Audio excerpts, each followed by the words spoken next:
Starting at the very top of every page is a header. Now if I hover my mouse, we can see an indicator here marking the lines of our header. And if I scroll down to the very bottom of our page, we have our footer marked similarly, making up the other half of this sandwich. The header and footer remain consistent on every page of your site. So if you make changes to it on this page, those changes will show up on every page. This also goes true for widgets. So any widgets that you add to the header or footer will function site-wide, which is good to keep in mind, and it could be a nice time saver for certain things like SEO widgets and social media links. Now for any particular page that you do not want your header to show, simply hover your mouse over like so, and then we'll click on this header prompt to bring up this little drop-down menu. And right here we have an option to hide our header. You've got the specific devices here that you can select, and if we give a click to hide on desktop, our header disappears like so. And then if you decide later that you want to bring it back, no problem at all. Take notice of this little eyeball icon here on the left panel and give that a click.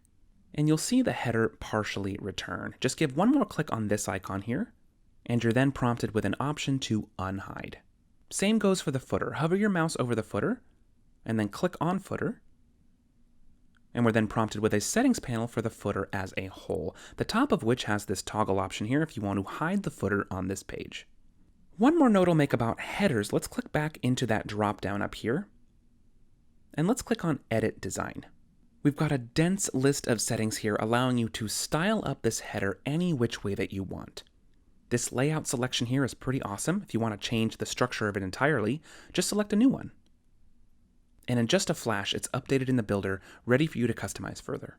Scrolling down a bit, you've got tons of color settings, shadows, borders, and all kinds of good stuff, followed by a section for a shrinking header. Let's expand this. And we can see here it's enabled by default. As we start at the top of the page and we scroll down a little bit, we can see the logo and the height of the header shrinks ever so slightly, which looks nice aesthetically and also provides a tad more viewing room for the page's body content. You can customize the intensity of this shrink by configuring the logo shrink size here, followed by your spacing settings for the header here at the bottom. Finally, sitting as the meat of our web page sandwich are the rows and the columns. Now, the next couple videos are going to cover rows and columns in much more thorough detail because, like I mentioned, this is fundamental to how all of the pages are configured here in the builder and definitely makes for easier customization once you've got this part down. As I scroll down the page here, we're looking at a collection of rows stacked one on top of another. You can almost think of the rows like little houses encasing a selection of content within each. As I hover my mouse, we can see the blue outlines of how much space each row takes up, and we even have a clickable prompt here on the top left to expand a myriad of settings for each row that we're going to cover in the subsequent videos. Now, sitting inside each row are columns, sometimes two, sometimes more, and you can think of these like the little rooms inside of each house. The columns are what enable you to house content side by side within each row with full spacing and design control with each.